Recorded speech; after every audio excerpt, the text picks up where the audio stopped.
I'm Brenda, and I want to tell you a story. I was around 5 or 6 years old when it all started. At that point, my parents divorced. Harvey, my dad, was at his breaking point. For years, my mother Elena had been pursuing him, constantly reminding him that he wasn't earning enough money. She repeatedly denigrated him and made him feel unworthy. One day, I recall my dad coming home ecstatic about getting promoted at work. For once, he was pleased with himself, and his smile was the widest. But Mom simply remarked, "That's it." After glancing at him, "I believed you had at last secured a legitimate job." I saw the happiness leave his face. It resembled the gradual deflation of a balloon. Dad left shortly after that. My entire world seemed to be falling apart at the time, but now that I'm older, I can see why. Mom regarded his departure as an opportunity. She soon realized how she might take advantage of the story of the impoverished single mother. When she went to work, she would pretend to be depressed in front of her employer. She would wipe phony tears and say, "I'm so sorry I'm late again, Mr. Frank." Brenda was sick, and I had no one to help at home. I was content to watch cartoons while Mom spent hours on her hair and cosmetics, and Mr. Frank would pat her hand and reassure her that she shouldn't worry. The worst events were family get-togethers. When Dad abandoned us and left us with nothing, Mom would take center stage and tell everyone about it in dramatic fashion. Even though I knew that wasn't true, I would writhe in my chair and never dare to speak. I knew better than to bring Mom into disrepute in public, even at that age. Dad was sending money every month, but no one knew. He referred to it as child support. "Look at this, Brenda," Mom would remark, waving those checks in my face whenever they arrived. "According to your father, this meager sum is sufficient to rear a child." I simply knew that it infuriated her. I had no idea how much it was supposed to be. And my life became much more difficult when Mom was upset. As I grew older, I started to take note of things like my mother's occasional gaze on me. When she saw something that she didn't like, her eyes would narrow. I later understood that it was because I resembled Dad too much, and those were not joyful memories for her. Still, she kept me around. You see, I was useful. It was impossible to ignore the picture of the suffering single mother with her courageous young daughter. She received pity, preferential treatment, and even some government assistance as a result. However, everything changed once more when I was around 9 years old. Mom got to know Jack.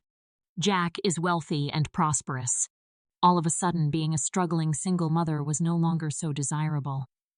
She now had a new character to play, that of the loyal spouse of a prosperous businessman. Furthermore, I no longer fit that image. It began modestly.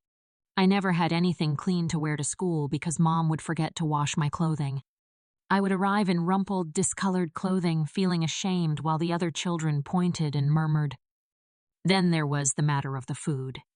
When Mom prepared elaborate meals for her and Jack, the house would smell of delectable food. However, she would say, "Oh, Brenda, I'm sorry," when I arrived at the table. For 3, I didn't create enough. "How about preparing a sandwich for yourself?" With my tummy rumbling, I would head to the kitchen and prepare a peanut butter and jelly sandwich. In the dining room, I could hear Mom and Jack giggling, and the sound of wine glasses clinking made my meager dinner seem even more insignificant. When my mother began interfering with my schooling, it was the worst. After working on a project for hours, it would disappear the following morning. I would arrive at school with nothing and find it difficult to explain the situation to the teacher. My teachers began to look at me with concern as my grades began to decline.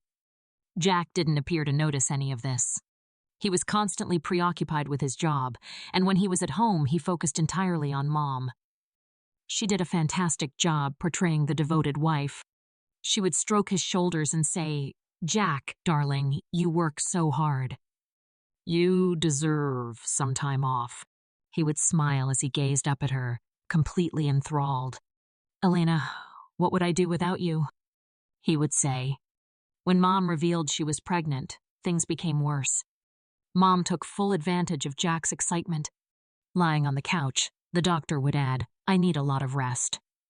Will you please be kind and clean the house?" While Mom napped, I spent my days cleaning or talking on the phone with friends. She would gently get up and hold her hardly noticeable baby bulge when Jack got home. She would say, "Oh, honey, I'm so tired. Having a baby requires a lot of work." "Sit down, my love," Jack would say as he hurried over, anxious. "Bring your mom some water, Brenda." I felt increasingly isolated as the months passed. Too embarrassed to welcome my school pals to my house, I began to distance myself from them. I felt like an outsider at home. I was expected to do anything Mom asked of me, more like a servant. Something inside of me exploded one night while I was in bed listening to Mom and Jack chat excitedly about nursery decor. I was at my breaking point. I had to leave. I took up my phone with unsteady hands and performed something I had never done before. I told my dad everything over the phone, including the mind games, the negligence, and the ongoing sense of unwelcomeness. Dad listened softly, and I could tell he was still there since the only sound he made was his breathing. There was a lengthy pause after I eventually quit speaking. "Pack your bags," he urged. "I'll be there to pick you up." He spoke in a serious and strong tone. I woke up early the following morning, feeling a mixture of anxiety and exhilaration as my heart raced. Too nervous to sleep the night before, I'd already packed my luggage. Mom's voice came from the kitchen as I pulled my bag down the stairs. "Brenda, are you going somewhere?" she inquired. Anticipating a fierce altercation, I froze. However, she was leaning against the doorway with an odd look on her face as I turned around. In fact, she appeared relieved. I said louder than I felt, "I'm going to live with Dad." I was shocked to see Mom's smile widen even more. "Well," she responded almost cheerfully, "it's about time. The extra room for the baby would be helpful to Jack and me." Her remarks felt like a slap across the face. I heard a car honk outside before I could respond. Dad was present. With that eerie smile remaining on her face, Mom led me to the door. She nearly shoved me out the door and said, "Brendan, have a good life." I looked back as I made my way to Dad's car. Mom was standing in the doorway, waving goodbye with genuine happiness. I was leaving, which is why she was the happiest I'd seen her in years. Even though Dad's apartment was tiny, it felt more like home than any other location I'd been living in for a while. But we weren't there for very long. I marveled as Dad's business flourished over the ensuing months. He seemed to have excellent news, a huge client, a new contract, or plans to grow every week. We were looking at homes in the city's top neighborhoods within a year. Our new home was amazing, with 2 levels of contemporary architecture, large windows, and a magazine-worthy backyard. The size of my room exceeded the size of our previous flat. I worked hard to make our large house a true home while Dad worked long hours running his now prosperous business. I developed my ability to prepare elegant dinners that filled the house with delectable aromas. I oversaw the employees, kept everything tidy, and even planted a vegetable garden in the spacious rear. As the months passed, things started to shift. I saw Dad's efforts continue to bear fruit. Our lives became much better as his business continued to expand. After I transferred to the city's top private school, Dad surprised me with a brand new luxury SUV for my 18th birthday. He smiled and threw the keys to me, saying, "Now you can drive yourself to school in style. Additionally, you might conduct errands for your elderly father." I thought about Mom less and less as I adjusted to my new life. I didn't try to get in touch with her or any of my relatives on her side, and she never did. The memories were too painful, and the hurt was still too fresh. I concentrated on my schoolwork instead. After several years, I was graduating with honors from college. I held my diploma in front of me as I stood on the stage and looked out into the audience for Dad. He was there, grinning proudly, and I briefly stopped breathing. This was the experience of being genuinely loved. Dad smiled and drew me aside after the ceremony. His eyes gleamed as he replied, "I have something for you." He gave me a little box. There was a key inside. "For your new residence in the heart of the city. Think of it as a graduation present." I gave him a deep hug while my eyes welled up with tears. "I'm grateful for everything, Dad." After I finished college, a few years passed. I had a successful career. Life was excellent, and I lived in a lovely apartment in the city. I had found a comfortable rhythm with Dad, long phone chats and weekly dinners. Before it wasn't, everything appeared to be flawless. On a bright day, the news struck like a lightning bolt. Dad had cancer. Sophisticated, Although the doctor's statements were a jumble of medical jargon, the essential idea was evident. It was serious. My entire universe revolved around protecting Dad after that. I returned to his home to care for him while taking a vacation from work. My entire day was devoted to taking care of him. To give us a chance, I looked into alternative therapies, spoke with experts, and investigated treatments. The months that followed were a difficult mixture of hope and misery. There were 3 horrible days filled with agony and illness, from the treatments for every good day when Dad felt well enough to eat or sit outside. I was assisting him in going back to sleep one evening following a very trying day. He turned his face gravely toward me. "I need you to promise me something, Brenda," he whispered quietly, barely raising his voice above a whisper. I nodded, a lump in my throat preventing me from speaking. Dad responded, "You'll live your life, promise me." "I adore it. Don't allow this to stop." We both knew that was untrue, so I wanted to argue with him and reassure him that everything would be all right. "You're welcome." Instead, I responded, "I promise, Dad," and gripped his hand. 3 weeks later, he died. As he breathed his last, I was holding his hand and expressing my love and gratitude for all that he had done for me. The days that followed were a haze. Going through the procedures of planning the funeral left me feeling numb. There were numerous things to attend to. The obituary, the flowers, the coffin. Everything seemed surreal. It was as if I was organizing something for someone. My phone buzzed while I was at the funeral home. Attempting to select music for the service, it was an unknown number that called. Something forced me to answer when I nearly didn't. "Hi there. It's your mother, Brenda." I almost dropped the phone. She had been silent for years, but now she was calling. "What are you looking for?" With a chilly tone, I inquired. She replied, "I heard about Harvey," in a softer voice than I remembered. "I'm very sorry. I want to assist with the funeral plan." I was so exhausted and upset that I wanted to end the call and tell her to go away. And there was a tiny part of me that yearned for a mother's comfort, a portion that I had long since buried. "All right," I said to myself, "you can assist." I felt as though I had just opened a door that I should have kept closed as I hung up the phone. But Mom was the only member of my family remaining after Dad passed away. An hour after speaking with my half-brother Brian, Mom arrived at the funeral home. He was tall and clumsy, perhaps 15 now. I observed Mom fussing over him, smoothing his hair, and adjusting his tie. It was painful to watch her giving Brian the love and consideration I had never had. She said, "What do you need me to do?" Even though I was hesitant, I assigned her chores. I was surprised that Mom was willing to help. She coordinated the flowers, oversaw the catering, and handled the steady stream of condolences. The actual funeral passed in a daze.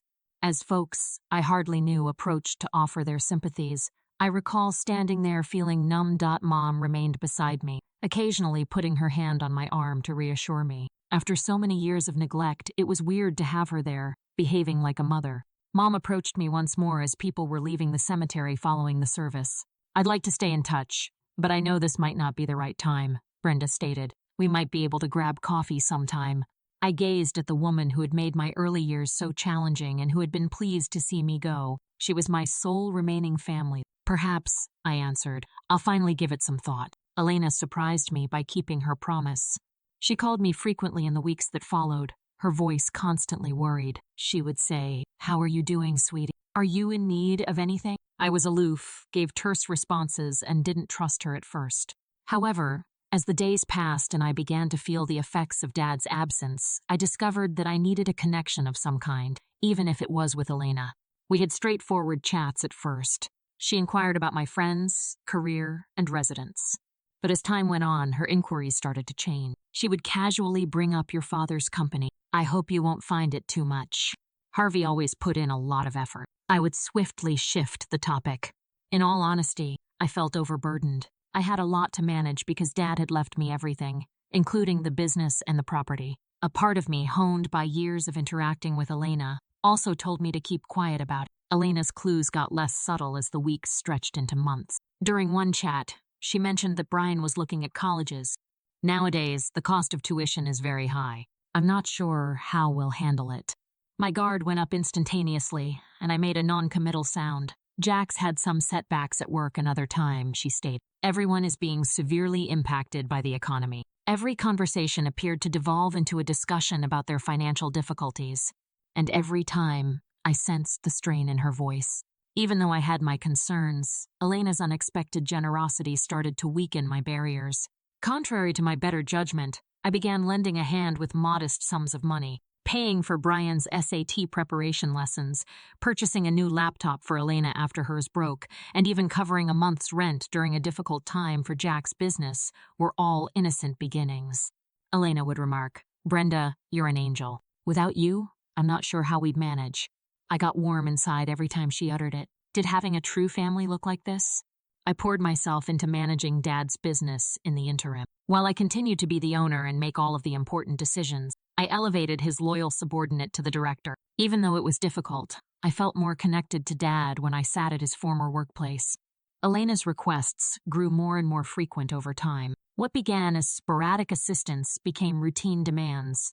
On a bright Sunday day, the breaking point was reached. Elena called while I was immersed in quarterly reports. "Oh, Brenda." Her voice was too sweet as she started. "We've been reflecting on how long it's been since we took a real family vacation. We discovered this fantastic European tour package." I felt sick to my stomach. "I don't know, Elena." I began to speak.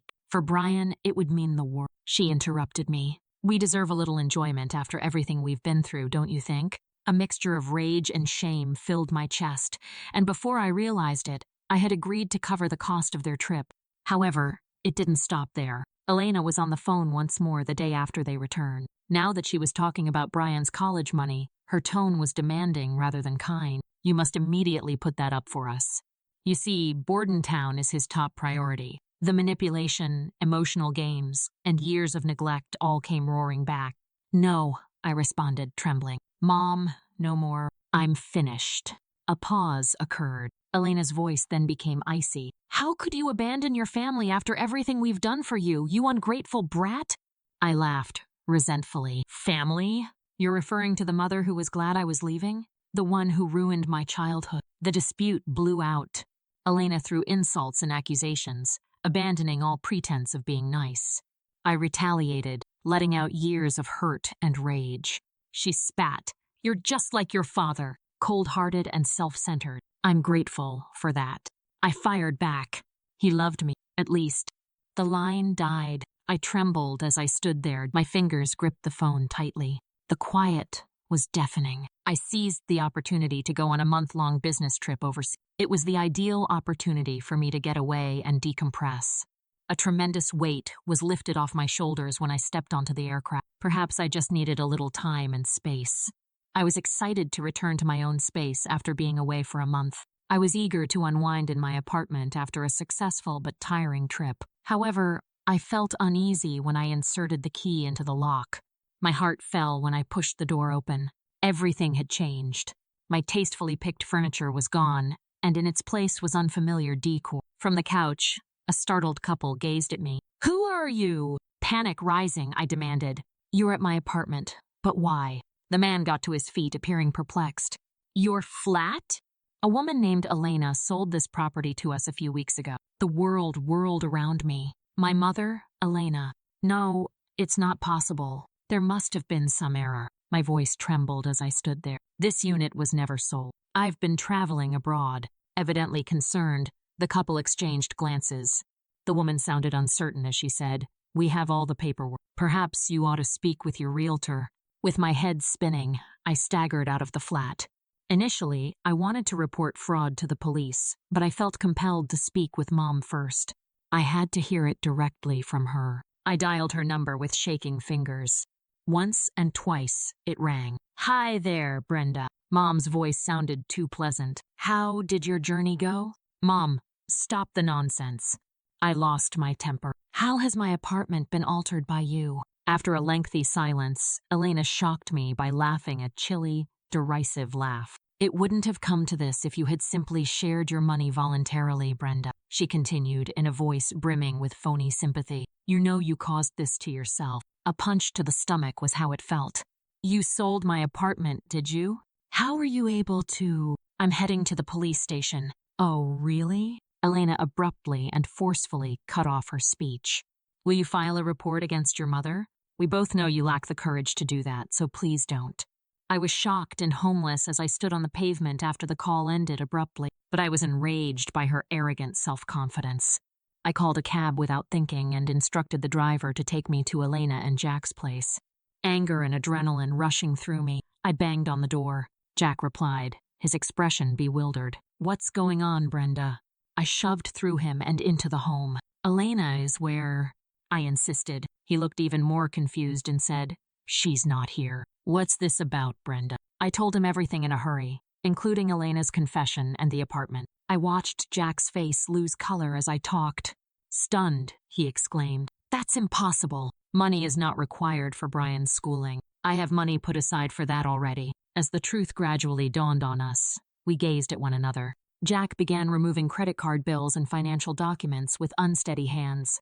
The whole story emerged as we went through them. Mom was drowning in debt because she had taken out loans in secret. "I didn't know," Jack said in a startled voice. I experienced an odd mixture of sympathy and rage. Jack had been as duped as I had been. A chilly resolve descended upon me as the whole scope of Elena's deception became apparent. It was no longer just about me. This was a blatant fraud. I didn't hesitate because I knew what I had to do. I felt as if a tremendous burden had been removed from my shoulders as I hung up with the 111 operators. I had been Mom's victim for far too long, but I was done. The ensuing investigation was difficult, but it was necessary. More of Elena's lies were revealed with each new revelation. She had done more than simply counterfeit my signature to sell my apartment. She had been leading 2 separate lives. The credit card statements displayed 5-star hotel stays, upscale spa treatments, and expensive clothing. It was all funded by a network of deceptions and covert loans, and it was all maintained a secret from Jack. Reporters flocked outside the courthouse in search of any tidbit of information as the trial descended into a media frenzy. A part of me was relieved to watch Elena's flawless image crumble in front of everyone, even if I detested being in the spotlight. Justice was done in the end. Mom was convicted on all the charges: forgery, fraud, and more. I can still hear the judge's comments, "Mrs. Elena Sermon, your behavior betrays your family's confidence and demonstrates a total contempt for the law. I give you a 4-year prison term and mandate that you pay Brenda Sermon back the whole cost of the flat." Jack was stunned the entire time. He called me the day following the sentencing. "Brendan," he remarked in a tremulous voice, "I'm requesting full custody of Brian as part of my divorce case. I can't allow her to be around him after what she did." I then began the process of restoring my life. I received my money back from the apartment and used it to purchase a modest home on the outskirts of the city. A new beginning. I worked hard to manage Dad's business and try my best to carry on his legacy. Although the work was difficult, it felt fantastic, and I felt independent for the first time. I keep in contact with Brian. Now that he's in college, Jack is fully behind him as he studies engineering. I'm glad we have some kind of relationship, even though it's a bittersweet one. Elena hasn't gotten back to me since the trial. I have no idea if she has made an effort to get in touch, and to be honest, I don't want to know. I've moved on from that phase of my life.